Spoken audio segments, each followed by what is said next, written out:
우리 예수님이 부활하셨습니다.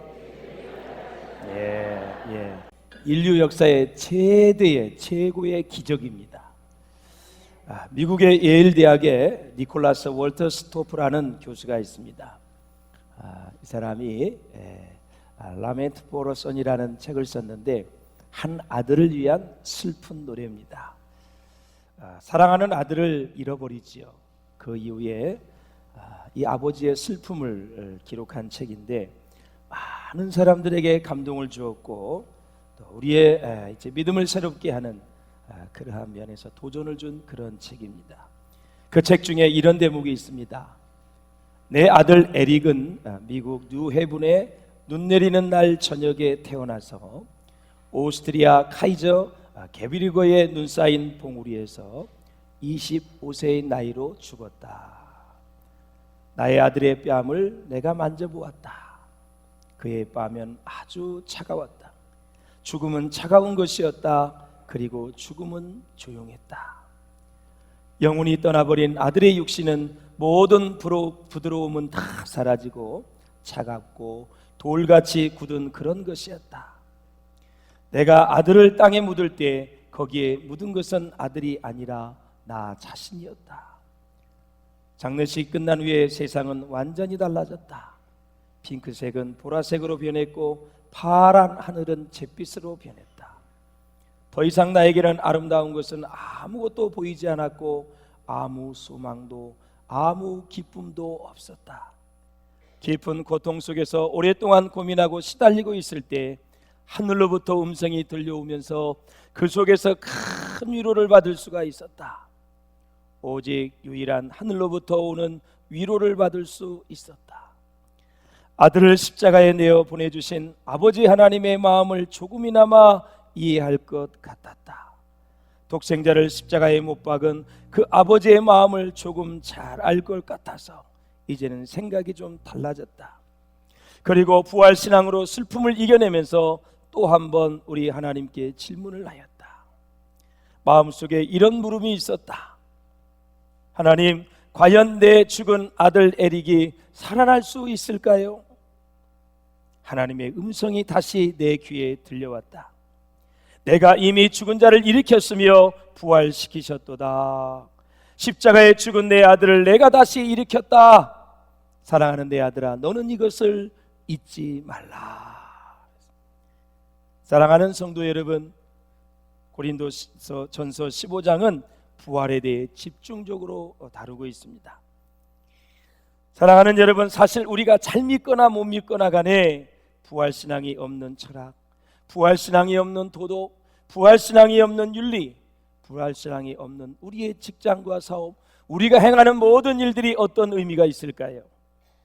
부활신앙이 없고 내세가 없다면 우리가 인생을 살면서 겪게 되는 수많은 외로움들 그리고 고난 등의 여러분 어떤 의미가 있을까요? 부활이 없는 그 어떤 것도 아무 의미가 없다라는 사실입니다. 여러분 부활을 믿으십니까? 오죽했으면 설교를 하는 제가 오늘 설교의 제목을 부활을 믿으십니까? 라는 것입니다. 혹시 부활을 그냥 알고 있는 건 아니십니까 여러분? 진정 부활을 믿으세요? 내 죄를 위해서 주님이 그 십자가에 못 박혀 돌아가시고 3일 만에 부활하셔서 죄와 사망의 권세를 이기신 그 사건을 믿으시냐고요? 이제는 아는 것에 넘어서서 믿으시기를 주의 이름으로 축원합니다. 그렇습니다. 사랑하는 여러분, 우리가 이 땅을 살아가면서 예수님께서 십자가를 지고 죽어야 하는 시간이 점점 다가오고 있는 이 복음서의 사건을 바라볼 때에 이제 점점 긴장이 내게 다가오고 있습니다. 그런데 예수님께서 자꾸 십자가를 지신다고 말씀하시니까 제자들이 이제 근심이 되는 거예요. 자기들 생각에서는 로마의 지배를 받은 이 이스라엘 백성들이 이제 예수님의 무지무지한 힘과 능력과 권능으로 해방시킬 줄 알았는데 자꾸 죽으신다는 거예요. 그리고 부활하신다는 거예요. 도대체 이해가 안 가는 거예요. 여러분, 예수님이 부활하시기 전에 인류 역사에 있어서 누가 부활을 들었고 누가 부활을 공부했고 누가 부활을 경험했습니까 여러분? 없잖아요. 그러니까 부활 자체를 이해를 못하는 거죠. 여러분 그 사건을 바라볼 때 와, 제자들은 왜 이렇게 믿음이 없어? 이렇게 생각하시면 안 돼요. 우리는 말씀을 통해서 수십 년 들었어요. 그런데 예수님이 지금 돌아가시고 부활하시기 전에는 단 한 번도 지구촌에서 여러분 부활의 역사가 없었다라는 거예요. 사랑하는 여러분, 그렇습니다. 우리가 이 땅에 정말 믿음으로 산다고 하면서 이제 어떻게 우리가 부활을 믿을 수 있을까?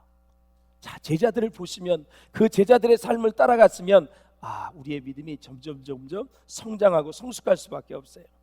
자, 예수님이 십자가를 지신다고 또 죽으신다고 하니까 그렇게 마음에 이제 근심이 오는 거예요. 그 다음에 부활이라는 단어가 도무지 이해가 되질 않았습니다. 자, 이러한 상황 끝에 예수님이 이제 변화산에 올라갔습니다. 누구를 데리고? 예수님의 세 제자 베드로, 야고보, 요한을 데리고 변화산에 올라가요. 야, 얼마나 그 모양이 아름답게 변화됐는지, 얼마나 그 상황이 영광동 모습으로 변화되어 있는지 눈을 뜨고 볼 수 없다 그랬어요. 성경은 이렇게 표현하고 있습니다. 그때의 모습을 보니 옷이 너무나 휘어져서 어떤 빨래하는 자가 빨래를 해도 이렇게 희게 할 수 없을 만큼 매우 휘어졌다고 표현하고 있습니다. 나는 이제까지 천국을 우리가 얘기하면서 검은색으로 표현한 적을 한 번도 볼 수 없었고, 제가 천국을 보았고 천국은 저는 흰색, 황금색으로 표현된 걸 제가 보았습니다.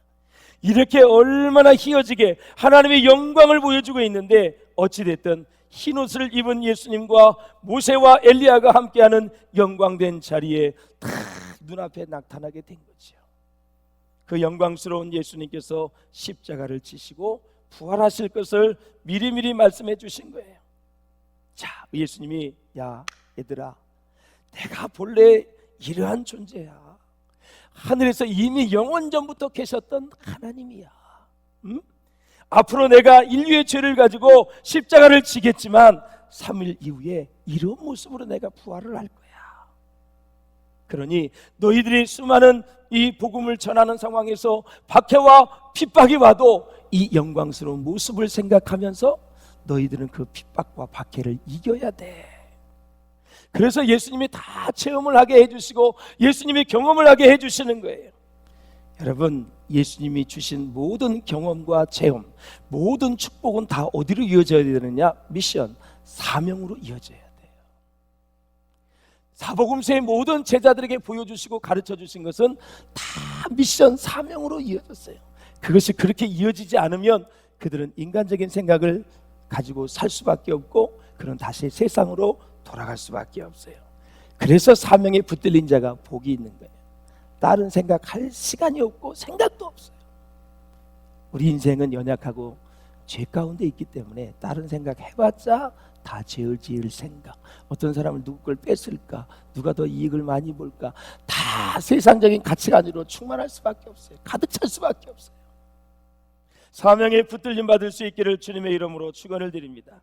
이렇게 미리미리 영광된 세계를 보여주시고 앞으로 있을 핍박의 세계를 다 이겨나가달라고 제자들에게 십자가를 질 만한 그런 상황이 오면 이 영광을 생각하면서 십자가를 지고 가라라는 거예요. 얼마나 신비롭고 놀라운 말씀입니까? 이렇게 예수님은 제자들에게 이 놀라운 역사와 영광의 세계를 미리미리 보여주신 것입니다. 이 영광스럽고 신비로운 체험이 그들에게 다 보여지니까 얼마나 감동이 되겠어요. 사랑하는 여러분, 그 영광에 대한 감격으로 오늘의 고난을 해석을 하고 우리 앞에 다가오는 모든 현실을 쉽게 극복하도록 제자들을 인도하고 계신 것입니다. 여러분, 우리에게 고난이 왔어요. 그러면 우리가 하나님의 놀라운 사랑과 부활과 능력을 믿는다면 그 부활의 관점에서 고난을 해석하라는 거예요. 제자들이 이제 오순절 마가의 다락방에서 성령을 받고 복음을 전했잖아요. 그리고 핍박이 얼마나 심했어요? 순교자가 막 속출합니다. 그때 그 부활의 영광과 능력의 관점에서 고난과 핍박을 해석을 하라는 거예요. 이게 굉장히 중요한 거예요, 여러분. 그래서 사랑하는 여러분, 현재의 고난은 그래서 별것이 아닐 수밖에 없어요. 베드로가 변화산에서 얼마나 그 광경이 좋았으면 주여 여기 있는 것이 좋사오니 초막셋을 지어서 우리 여기 좀 삽시다. 그런 얘기를 하는 거예요. 예, 천국이 그렇게 좋은 거예요, 여러분. 재미있는 것은 그 영광스러운 모습을 본 베드로가 자기 가족 생각을 전혀 안 하고 있어요. 산 밑에 지금 가족이 있거든요. 그런데 내려가지 말고 여기서 살지. 얼마나 좋았으면. 여러분, 우리가 육신의 이별을 할 때 천국 가는 사람이 남아있는 사람을 불쌍히 여길 때가 있어요. 저는 거꾸로라고 생각이 되었죠. 남아있어 봤자 다 내 인생의 수고가 다 있다 그랬어요. 인심이 70이요 간공이 80인데 다 인생의 수고와 슬픔뿐이라 그랬어요. 여러분, 그 천국이 지금 베드로가 얼마나 영광스러운 모습이 좋았으면 거기다 초막셋을 짓자고 얘기했어요. 네. 그러므로 사랑하는 여러분, 우리가 이 땅을 살아가면서 정말 고난과 어려움과 시련이 왔을 때 그 영광스러운 부활의 관점에서, 하나님의 관점에서, 그 천국의 관점에서 그 고난을 해석을 하라라는 거예요. 십자가 뒤에 부활이 아니라 이제는 부활을 알고 또 부활을 믿고 부활을 경험하고 오늘의 십자가를 져야 된다라는 것입니다. 이제는 부활을 아는 것이 지나서 더 부활을 경험을 하셔야 돼요. 그래서 오늘 십자가를 질 수 있는 것이죠. 이것이 진정한 신앙인의 모습이다. 사랑하는 여러분, 사도 바울은 로마서 8장에서 생각한데 현재의 고난은 장차 우리에게 나타날 영광과 좋게 비교할 수 없도다 그랬어요. 칼빈 목사님 신학자가 마지막 세상을 떠날 때 이 구절을 27번 암송을 했다 그래요. 몇 번이요? 27번. 생각한데 현재의 고난은 장차에 나타날 영광과 좋게 비교할 수 없도다. 28번째 암송을 할 때 세상을 떠나 임종을 했다 그래요. 사랑하는 여러분, 이렇게 하나님의 영광을 바라보며 나아갔던 그 우리의 믿음의 사람들, 자, 오늘 본문에 보니까 성경대로 예수 그리스도께서 우리 죄를 위해 죽으셨다. 그러면서 장사 지낸 바 되었다가 성경 말씀대로 사흘 만에 다시 살아나셨다고 말씀하고 있습니다. 그런데 그 증인이 있다고 얘기해요. 개바 바로 베드로에게 보이시고 12제자에게 보이시고 500의 형제에게 보이셨다고 말씀하고 있습니다. 그 후에 야고보와 그리고 모든 사도들에게 보이셨고 만삭되지 못한 나 바울에게도 보이셨다고 말씀했대요. 이것은 바로 다메섹에서 예수님 만난 걸 바울이 얘기한 거예요. 이 역사적 예수에 대해서, 역사적인 부활의 현장에 대해서 아주 실증적으로 얘기하는 거예요. 그래서 부활에 대해서 의심하는 사람이 없었으면 좋겠다라는 거죠. 당시에 고린도 교회에 부활에 대해서, 역사적 예수에 대해서 의심하는 사람이 있었거든요. 그러니까 증거를 대는 거예요. 장소와 인물과 모든 것 사도 바울이 되면서 이렇게 직접 다 부활하신 예수님을 보았다라는 거예요. 사랑하는 여러분, 진정으로 부활을 믿으시지요? 그 진정한 신앙 고백에 하나님이 놀라운 은혜를 주실 줄로 믿습니다. 꼭 부활의 하나님의 능력을 믿으셔서 승리할 수 있기를 주의 이름으로 축원합니다. 여러분, 우리가 부활을 생각할 때 꼭 기억해야 하는 것이 구속의 사역입니다. 우리의 죄 문제라는 거죠. 죄로 인하여 사망이 오기 때문에 죄 문제가 해결되지 않으면 절대로 구원이 있을 수가 없잖아요. 죄의 삭은 사망이라 그랬어요. 그러므로 부활이란 죄 문제의 해결에 대한 증거가 될 수 있다라는 거죠. 죄의 삭은 사망이다. 죄 때문에 사망이 왔고 죄 때문에 우리가 죽음이 온 거죠. 그런데 부활로 죄와 사망의 권세를 이기셨다라는 거죠. 그래서 지금 내가 죄사함을 받았다는 것은 부활에 대한 증거이다라는 거죠. 요즘에 뜨는 목사님 중에 하나가 미국의 팀 켈러라는 목사님, 며칠 전에 새로 나온 책이 있어서 아주 따끈따끈한 책인데 부활을 입다라는 책이 있어요. 그 책에 보면 이 팀 켈러 목사님은 말하기를 지금은 역사의 암흑기라고 말을 합니다. 그러면서 그는 그 책 중에 이렇게 말해요. 부활하신 예수를 믿는 것보다 더 큰 희망은 없다고 우리에게 역설하고 있습니다. 그러면서 이 세계의 경제적 양극화, 불확실성의 미래, 이 많은 문제를 안고 있는 세계를 향해서 처방전이 뭐냐? 딱 하나다. 부활이다. 부활의 능력을 믿고 소망을 갖는 수밖에 없다. 그러면서 예수가 하늘에서 땅으로 왔기에 우리는 땅에서 하늘로 갈 수 있다. 그분께 저주가 임했기에, 그분이 모든 저주를 감당하고 죽으셨고 부활하셨기에 그분을 믿으면 그분의 복이 우리에게 미친다 이거죠. 이것이 뭐냐? 복음이라고 얘기하고 있는 것입니다. 오늘 본문에도 일정에 너희에게도 전한 복음이 있었는데 그것이 여러분 우리의 복음이 우리를 살렸다라는 얘기를 하는 거죠.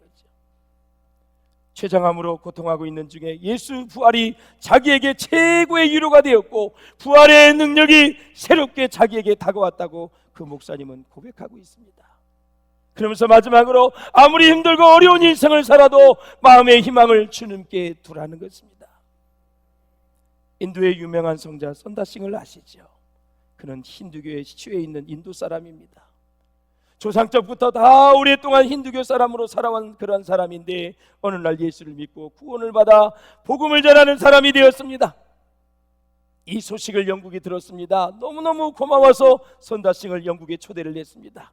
그래서 이 선다싱은 여러 교회를 다니며 간증을 하고 많은 대학을 다니며 그는 예수의 복음을 전했습니다. 모 대학에 가서 이분이 간증을 하고 말씀을 선포했는데 말씀이 끝난 이후에 대학생의 손을 들읍니다. 질문 하나 있습니다. 그랬습니다. 당신은 오래전부터 힌두교 신자였는데 어떻게 해서 예수를 믿고 하나님의 자녀가 되었습니까? 무엇이 그렇게 당신을 매료시켰습니까? 기독교의 매력이 무엇입니까? 한마디로 선다싱은 이렇게 얘기했습니다. 청년 학생, 예수가 부활했잖아요. 그랬습니다. 예수가. 힌두교, 불교 모든 종교의 창시자들은 죽었습니다. 그러나 부활을 못했습니다. 그러나 예수는 부활했습니다. 부활했기 때문에 인생 무상으로 끝나는 인생이 아니라 예수님이 부활했기 때문에 우리도 다시 부활하잖아요. 청년 학생, 이 믿음이 있기를 주의 이름으로 축복합니다 하면서 아주 은혜스럽게 그런 집회를 인도했다는 일화가 있습니다. 오늘 14절을 한번 보실까요? 시작. 그리스도께서 만일 다시 살아나지 못하였으면 우리가 전파하는 것도 헛것이요 또 너희 믿음도 헛것이며 그랬습니다. 예수님이 다시 살지 못했다면 너희가 여전히 죄 가운데 있게 될 것이라는 것입니다. 우리가 다시 살아 잠자는 자들의 첫 열매가 되셨다. 제가 대학원실에 임마누엘 칸트에 대해서 공부를 했습니다.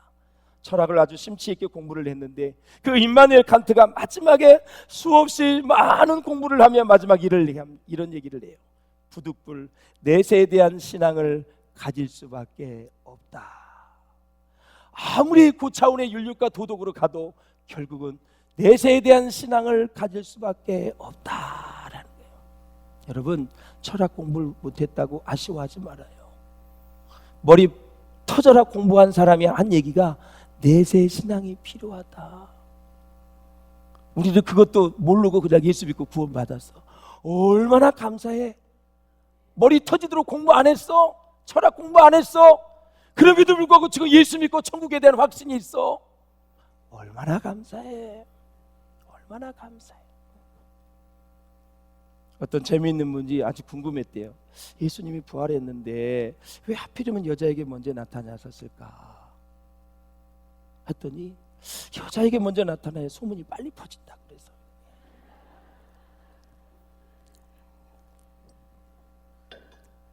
어떤 부부가 살았는데 남편이 좀 일찍 이제 임종을 하게 됐어요. 그러니까 이 부인이 너무 이 남편이 불쌍해서 여보 어떡해 이렇게 일찍 가면 어떡해, 나는 어떡하란 말이야 막 울며 불만하니까 남편이 죽음 직전에 웃으면서 얘기하더래. 당신은 어차피 죽어. 당신도 어차피 죽는다고. 그러니까 울지 말라고. 이야, 여러분 이런 여유가 있기를 주의 이름으로 축복합니다. 이게 부활의 확신을 가진 사람 아닙니까? 제가 그랬죠. 먼저 간 사람이 좋은 거야. 그렇다고 여러분 먼저 죽어야 된다는 게 아니라 교훈적인 차원에서 얘기한 거예요. 오래오래 사시길 바랍니다. 건강하게 오래오래 사시고 하나님께 영광 돌릴 수 있기를 바랍니다. 교회의 시작은 다 부활신앙으로부터 시작이 되는 거예요. 인생에 있어서 가장 중요한 것은, 가장 심각한 것은, 가장 근본적인 사건은 뭐냐? 생명입니다. 생명. 모든 가치와 의미와 기쁨과 행복이 다 생명의 문제에 귀결되게 되어 있습니다. 예수님께서 우리에게 주신 모든 말씀이 전부가 다 뭐와의 관계예요? 하늘나라와의 관계가 다 이어졌어요. 예수님이 선포하신 말씀에 물질을 얘기하고 질병을 고치고 어떠한 말씀을 해도 하나님의 나라와 다 관계가 있다라는 사실이에요. 그래서 하나님께 가까이 하는 사람이 복이 있는 줄로 믿습니다. 여러분. 유명한 신학자 버클리 잘 아시지요? 이 사람이 십자가와 영광 받으심이라는 책을 썼는데 거기에 보면 사도행전은 부활의 복음이라고 부르고 있다. 그러니까 한마디로 얘기하면 부활이 메시지의 중심이 되지 않는 설교는 사도행전에 없다. 모든 설교의 중심은 부활이다라는 거예요. 부활이다. 이 부활은 부활절만 얘기하는 게 아니에요. 1년 내내 부활의 신앙을 가지고 승리할 수 있기를 주님의 이름으로 축원을 드립니다. 사랑하는 여러분, 그렇습니다. 우리가 더 오래 살고 좀 덜 살고 병이 들었든 안 들었든 부유하든 가난하든 많이 배웠든 덜 배웠든 사실 인생에 이 부활신앙만 있다면 아무 문제가 되지 않습니다. 사랑하는 여러분, 어거스틴이 젊었을 때 얼마나 방탕을 했어요. 참 방탕에 사생활까지 나고 엄청 술을 먹고 사창가에 다니면서 정말 아주 지저분한 더러운 삶을 사는 사람이에요. 그러나 그 어머니 모니카의 간절한 기도로 그는 성자가 되지요. 그런 어머님을 모시고 말년을 보냈는데 어느덧 어머니가 나이 많아 세상을 떠나게 됩니다. 여러분, 부모가 기도해 준 사람이 이제 떠나게 되면 자녀는 무척 슬픈 거예요. 특히 그 자녀가 방황을 했다라고 하면 그 어머니가 너무너무 이 세상을 떠나는 게 슬프겠지요. 평생 나를 위해 기도해 주신 어머님인데 그 어머니의 기도가 있어야 되는데 얼마나 아쉽겠어요. 세상을 떠나게 되어 죽을 시간이 임박해지자 어머니가 아들 어거스틴에게 이렇게 말합니다. 내 아버지는 아프리카에 묻혔다. 나도 그 옆에 묻히기를 원했었다. 거기는 내 무덤도 준비되어 있다. 그러나 사랑하는 내 아들아, 나는 아무데나 묻어다오. 하나님께는 먼 곳이 따로 없단다. 부활신앙을 가진 사람, 영원한 생명을 바라볼 때에 아무데나 묻히면 어떻겠니? 어떻게 장례하든 무슨 상관이 있겠니? 하면서 어머니는 내가 부활하신 주님을 뵙고 또 앞으로 너를 보게 될 것인데 내 장례 같은 것이 무슨 문제가 되느냐? 걱정하지 말고 편하게 장례를 치러달라고 얘기를 해요. 사랑하는 여러분, 이렇게 부활의 확실한 신앙을 가진 사람은 죽음도 아무 문제가 되지 않습니다. 진짜 부활신앙을 갖고 부활을 믿는 사람은 원수가 없습니다. 미워하는 사람도 없습니다. 여러분 정말 부활을 믿으십니까? 여러분, 오늘 본문의 사도가 뭐라 그랬어요? 사도 중에 가장 작은 자라. 내가 하나님의 교회를 박해했다. 그래서 사도라 칭함을 받기에 정말 감당하지 못하겠다. 나의 다 된 것은 다 하나님의 은혜로 된 것이다. 하나님의 은혜가 있었기에 복음을 위하여 나는 수고할 수 있었다. 그래서 우리 주 예수 그리스도로 말미암아 승리를 주시는 하나님께 나는 감사한다 그랬습니다. 그러면서 고린도전서 마지막 구절에는 이런 말을 합니다. 그러므로 내 사랑하는 형제들아, 견고하며 흔들리지 말고 항상 주의 일에 더욱 힘쓰는 자들이 되라. 이는 너의 수고가 주 안에서 헛되지 않을 줄 알미라 그랬습니다. 수고하여 헛된 일에 인생을 낭비하지 말고 수고하여 하늘의 상급이 되어지고 하나님의 영광이 되어지고 하나님 앞에 가서 영원히 누릴 그 나라를 바라보면서 더욱 주의 일에 힘쓰는 자가 부활의 능력을 힘입은 자이고 부활을 믿는 사람인 줄로 믿습니다. 부활을 믿는 사람이 어떻게 하나님의 일을 소홀히 하겠어요? 부활을 믿는 사람이 어떻게 영혼을 향해 전도하는 것을 소홀히 하겠어요? 부활을 믿는 사람이 어떻게 기도의 자리를 소홀히 하겠어요? 사랑하는 여러분, 부활의 능력과 권능이 영원히 여러분과 함께 하시기를 주의 이름으로 축원합니다.